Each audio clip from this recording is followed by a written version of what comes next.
ní ọjọ́ ìdùnnú yìí tó fún wa rí àdúrà fún wọn. Àbí Allah subhanahu wa ta'ala ó ti fi ọjọ́ òní ó ti fi dùn wá nínú. Àbí Ọlọ́run bá kó má jẹ́ kí ìbànújẹ́ kó má jẹ́ kí ó wọ̀ fún wa. Kọ́lọ́run kó má jẹ́ kí ìbànújẹ́ kí ó pẹ̀kún rẹ̀ ọládọ́kan ṣoṣo Ọlọ́run ọba. Ọ̀rọ̀ tí èmi ó sọ ní jókòó yìí máa pín sí ọ̀nà mẹ́ta. Àkọ́kọ́ yóò jẹ́ ọ̀rọ̀ ọpẹ́ fún bàbá wa Àìkọrẹ àti fún àfá wa Ibrahim Àìkọrẹ. Ọ̀rọ̀ ẹlẹ́ẹ̀kejì máa dojú ẹ̀kọ́ ọkọ ìyàwó àti ìyàwó. Ọ̀rọ̀ ẹlẹ́ẹ̀kẹta máa dojú ẹ̀kọ́ àwọn ọ̀dọ́ tí a wà ní ìkàlẹ̀. Èyí tó jẹ́ ti bàbá wa Àìkọrẹ mo bá wọn dúpẹ́ ní ọ̀dọ̀ Ọlọ́run Ọba. Àfá ọ̀jọ̀gbọ́n ó ní sọ̀náìrù tọ́ọ̀bà sọ̀níruha fatọ́ọ̀bẹ̀t wa gọ́rùsùn tọ́ọ̀bà gọ̀rísùwò fatọ́ọ̀bà. Ó ní sọ̀náìrù gbogbo tó bá dáa láyé táà ń sọ pé kí ní ìmọ̀ dáa kí ní ìmọ̀ wúlò akàmọ́ kí n tó dáa ni ẹni tó ṣe é nílò yẹ káàkiri. Bí a bá wọṣọ tó gẹ́ fìlà aṣọ dáa lọ́rùn fìlà dáa lórí àmọ́ kí ẹni tó wọṣọ ní ẹni tó rán sọ láàkọ́kọ́ kí. Mo kí bàbá wa Àìkọrẹ mo dẹ̀ bá wọn dúpẹ́ lọ́dọ̀ Ọlọ́run kí Ọlọ́run bá gba àdúrà wọn nínú oore tọ́lọ́mọ ṣe fẹ́ rú káfí mọ́mọ̀ pọ́lọ́ ń gbàdúrà ẹ̀rú Ọlọ́run ṣe fún wa lára gbogbo ọmọ tó fún wa ó tún wá ṣe fún wa lára àfáwà Ibrahim kò bá ìdúpẹ́ rẹ̀. Ọlọ́run bá má jẹ́ kí ẹ̀jẹ̀ kó Ọlọ́run bá kó gbà ní ọpẹ́ kó sì bá ní dájọ́ gbogbo ẹ̀mí kó bá ní dájọ́ rẹ̀ fún yín. Gbajúmọ̀ ní yín ẹ tún wá gba ẹ̀sìn Ọlọ́run bá àtẹ̀sìn àti gbajúmọ̀ má jẹ́ kẹ́kọ́ bàjẹ́ mọ́ yín lọ́wọ́. Tọ́lọ́run bá ṣe nínú rẹ̀ àdúpẹ́ ni mo bá yín dúpẹ́. Mo tàtàrà tí yín mo fi kí àfáà Ibrahim torí pé àwọn bọ́lọ̀ ń sì ṣe wọ́n ló jẹ́ kí ọjọ́ òní kó rí báyìí. Àbí Ọlọ́run bá subhanahu wa ta'ala ọba tó ti ní kó máa yẹ àfáà Ibrahim ọlọ́mọjọ́ yẹ ẹlẹ́ ọlọ́ba ni dúró tí ọlọ́ba ni kún níwájú bá ní kún láàrin bá ní kún lẹ́yìn ọládọ́kan ṣoṣo rẹ̀. Bó ṣe wá rí bẹ́yẹn okùn ní gùngùn ògùn kó mọ̀ níbi tí wọ́n ti fà wá. Bàbá ibi tí gbogbo wa ń bọ̀ àwọn tí Ọlọ́run bá lò ní sábàbí tí ó fi tàtọ̀dọ̀ wa dọ́dọ̀ àwọn àbúrò wa dọ́dọ̀ àwọn àbúrò wọn òun náà ni àwọn nínú wọn ni Fadilatu Shaykh Yaqub bin Abdurrahman agbárí ikú ọlọ́mọṣà àjẹkárí wọn pẹ́. Àwọn la máa ń pè ní Shaykh Shuyukh aw Shaykh al-Mashayikh. Ọdún wọn ní dáadáa yẹn ló ti bẹ̀rẹ̀ nínú àwọn ibi tó sàn dé òun náà ni ọ̀dọ̀ Sheikh wa Ibrahim Abdullah subhanahu wa ta'ala kó mọ́ sàbà ní sanyí ní ẹ̀sọ́ olóore. Idha afadaka insanun bi fa'idati min al-ulumi falazim shukrahu abada wa kun fulanan jazahu Allahu salihatan afadaniha wa alkil kibra wal hasada. Ọlọ́run bá ti fi àti ọmọ kéw àti àrọmọdọ́mọ kéw ó ti fi dá Sheikh wa Yaqub ó ti fi dá wọn láre.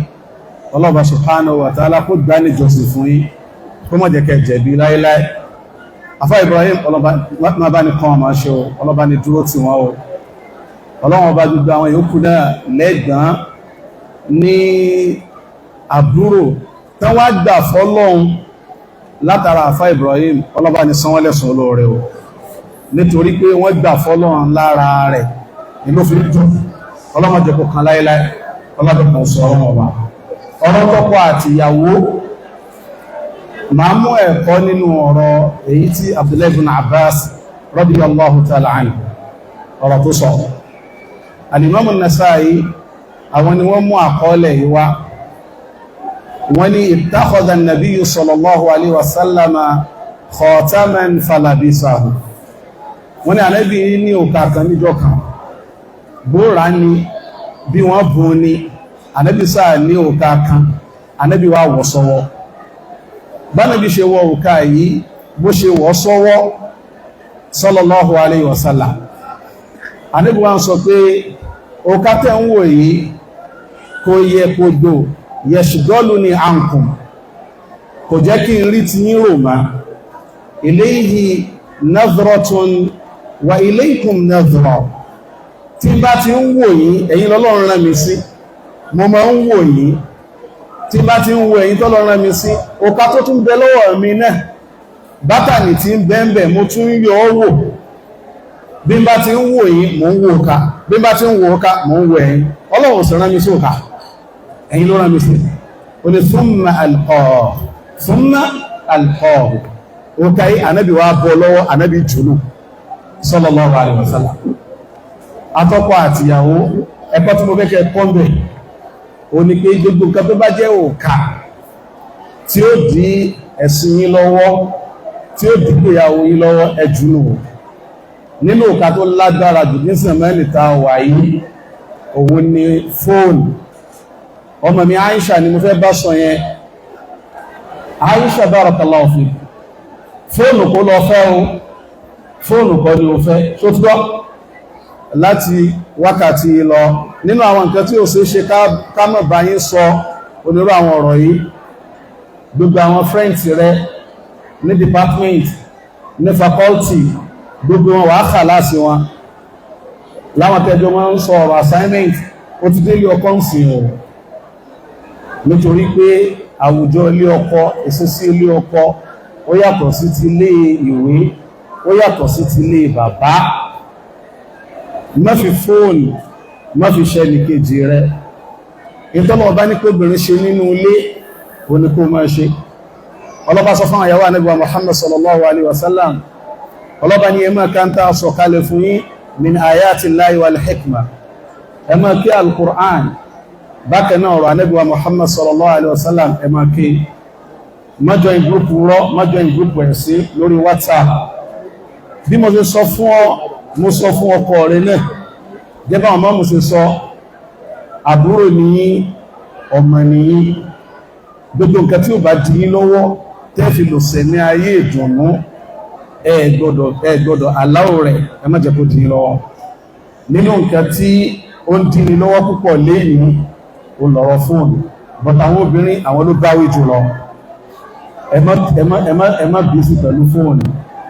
èyí tí ẹ fi pàdé ara yín ẹ̀sìn Ọlọ́run ọba ni ẹ̀sìn yẹn òun náà ní kẹ́ mójútó tẹ́ ẹ̀ bá mójútó ẹ̀sìn ó yọ tẹ́ ẹ̀ bá mójútó ẹ̀sìn ó yọ táàfá bá ti ń tẹ fóònù tí òwò tí a má àwọn èèyàn ó mà wọ́n lè má lè sọ fún pé bàbá ẹ ti yàtọ̀ ó gbogbo ìgbà tẹ́ ẹ̀ bá máa yàtọ̀ Ọlọ́run jẹ́ kẹ́ ẹ máa yàtọ̀ sí dáadáa gbogbo àwọn tajá shabab tí a jẹ́ ẹ̀yin tẹ́ jẹ́ akẹgbẹ́ mi ẹ̀yin ọ̀rẹ́ mi ẹ̀yin olùkọ́ mi èyí tí mo fẹ́ bẹ́yìn sọ nítorí ẹ ti mọ̀ pé ìjókòó báyìí tá a bá ti pàdé a gbọ́dọ̀ kánmọ́ sí kankan àbí ká mọ́ kánmọ́ sí lónìí ni a kánmọ́ sí òun èyí tí màá bá yín sọ̀rọ̀ oní tó wá nínú Sunanul Bayhaqi Al-Imam Al-Bayhaqi wọ́n mú asáàrù kan wá asáàrù yìí náà ni wọ́n mú asáàrù wá ipe Umar radiyallahu ta'ala anhu ọkọ̀ ìyàwó ilé ìkàn wọn náà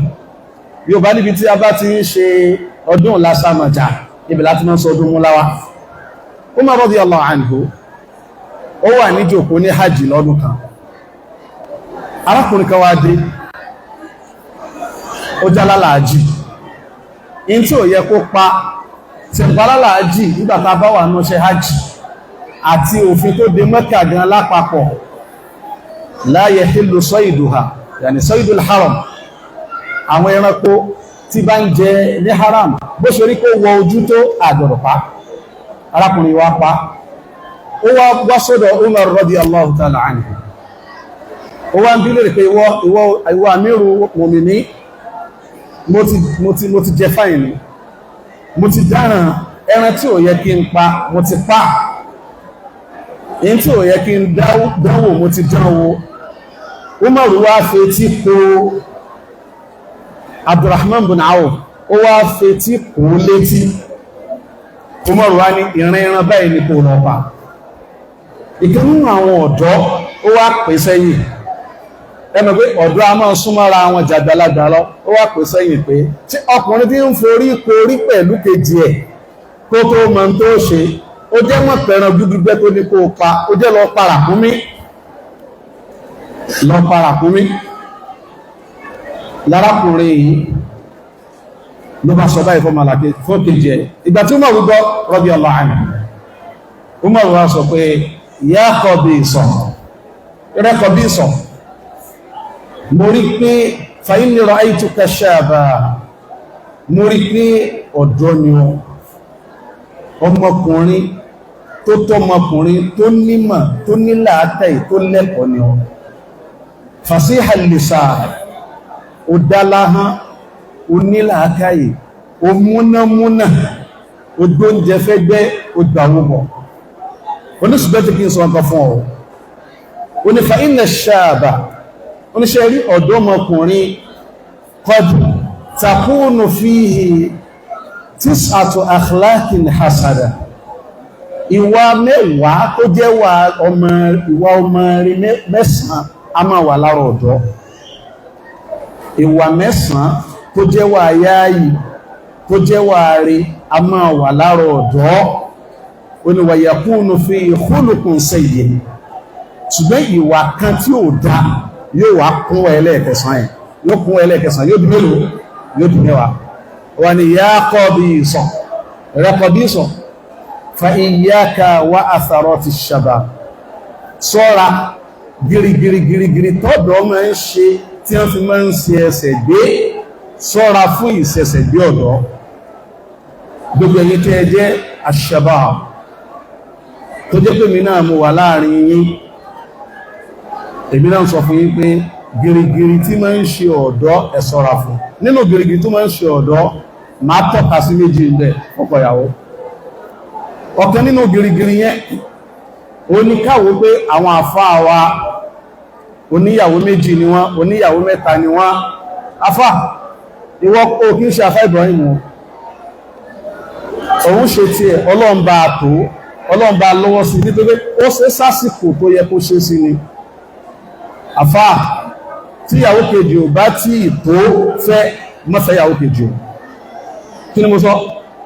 Ìyàwó kejì yẹ sásọ ọdún o, kìí sásọ ẹbí o, ṣe sùúrù pẹ̀lú Aisha, ẹni tí ó tí ní kẹta. Ọlọ́ọ̀bá ni waliyasta'fifi alladhina la yajiduna nikaha hatta yughniyahumullahu min fadli. Olúwa ní àwọn tó jẹ́ wípé agbára wọn ò tí ìgbé kí wọ́n ṣe nìkáà. Ìmáàmù wa ìyàwó tí wọ́n ti di mẹ́rin, wọ́n a máa sọ pé ọ̀rẹ́ ijó òní wọn náà tún ṣe mú ní mi tí ní bá a. Ànábì ní man istata'a minkumul ba'ata falyata. Al-ba'ata fi máa ń ṣe ìyàwó mi, mo ń sọ fún wọn pé mi ò tí ní, tí mo bá ti ní màá ṣe. Tó pé mò ń lo ìmọ̀ràn Umar, iyyaka wa atharati shabab, ṣọ́ra fún ìṣe gírígírí. Ìtẹ́gbẹ̀ ní àsàrọ̀ tí pé káfẹ́ gbẹ́sẹ̀ méjì pọ̀ lẹ́ẹ̀kan, tí a bá gbẹ́sẹ̀ méjì pọ̀ lẹ́ẹ̀kan náà kí ni ó ṣe? Yóò ṣùgbọ́ min atharati shabab. Àfáà yìí lè máa gẹ́ fìlà kó máa dán, ó lè máa wà dádá mẹ́rin márùn-ún láàrin ọ̀sẹ̀ kan.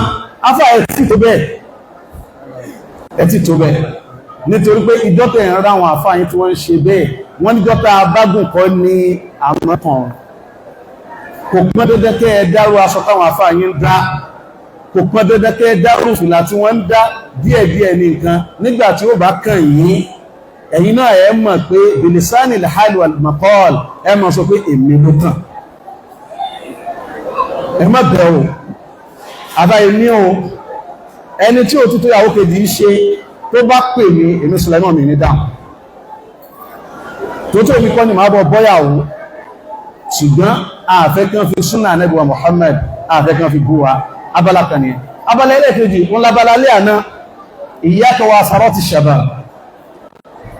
Afá mo fọlọ́n bí ọ́, inú mi dùn sí ọ, ọmọ dáadáa ni ọ, mo lè sọ pé torí ìtì ẹ bó o ṣe ṣe lánàá ilé jẹ́ kára mi ó yá tó báyìí, tó gbé ilé ni mo wà, tí n bá ti wà níbí ní mọ́ ń wù mí ká gba àlejò ni wà láàníyàn mi nìyẹn, tí n bá ti wà lọ́dọ̀ àfá Ibrahim mo mọ́ ń wù mí ká gba àlejò ni, ṣùgbọ́n ó ṣe nǹkan tó yá mi lórí lánàá, mo tọ́ka rẹ sí nǹkan kan, bí mo ṣe tọ́ka rẹ mo sì rí pé yí ọ, ó sì dá gẹ́gẹ́ bí ọmọ tó fẹ́ gba ẹ̀kọ́ nínú rẹ̀ fún gbogbo ọ̀dọ́.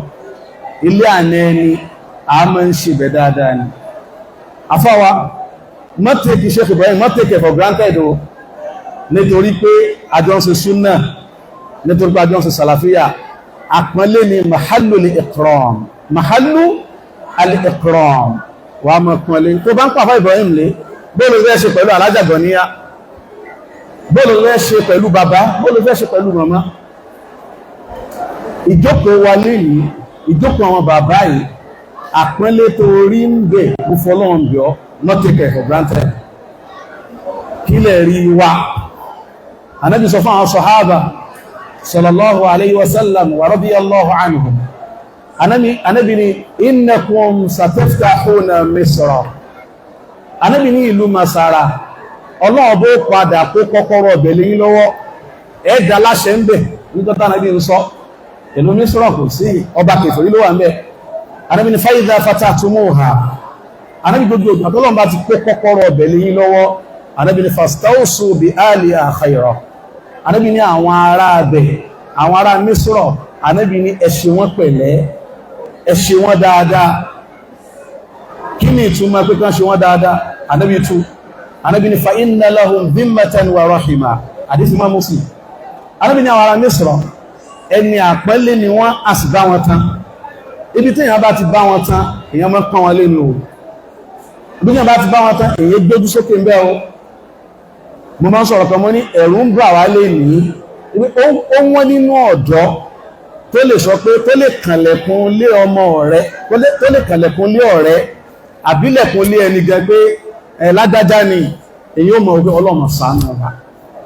Tá a bá ní tí jàwábù bá jẹ́ láà, wọ́n ni ìsbíyà wà láwọn ustaz ni, kéèdè ṣe ìsbíyà, afárò kọ̀bí sọ ẹ̀ ni pé ìgbà míì ọmọ amọ́ níwà mẹ́sàn tó dáa, ẹyọ kan tó bá kù yẹn kọ́kọ́rọ́ kan máa bá èèyàn àjájẹ. Méjèèjì nà sí àmì nìyẹn. Ìyàwó kejì Ọlọ́run lè ní kó yá lọ́dún kìíní, lọ́dún kejì, lọ́dún kẹta, wọ́n irọ́ ṣiṣẹ́ o, wọ́n ṣe kí ni o, wọ́n irọ́ ṣiṣẹ́. Eléyìí tí wọ́n sọ èmi ò empower Aisha o, kọ́kàn tí ẹ lè bá balẹ̀ orí, sórí kò ní church ọmọ wa ní, tó bá fẹ́ ṣe kejì tó wà justified, tó bá fẹ́ ṣe bákan àwa bàbá rẹ̀ ò ní gbà, á sì bọ́ débẹ̀ tó ti bá wọn. Ṣùgbọ́n ṣe pẹ̀lẹ́pẹ̀lẹ́, ṣe pẹ̀lẹ́pẹ̀lẹ́, máa jẹlé ìlọ náà, ọlọ́fà àlùbáríkà sí kásìkò bá ti tó ìwọ̀nú ó mọ̀, mọ́kànjú jẹ́, torí báwọn ti bí òkànjú jẹ́ inú ò jẹ́ kó hun wọn, kò ní hun ẹ̀yin náà. Bákan náà, kí ni nàṣẹ́ ẹlẹ́ẹ̀kejì, ibi tó ti fẹ́ Aisha tí ẹ ti di púpọ̀ ń bẹ́ o, ọmọ ilé ike ó ní ọ́ níbẹ̀, àna ní ọ́ níbẹ̀, ọmọ ní ọ́ níbẹ̀, gbogbo ojúṣe yẹn ló gbọdọ̀ pé. Barakallahu lakuma wa alaykuma wa jama'a baynakuma fi khairin.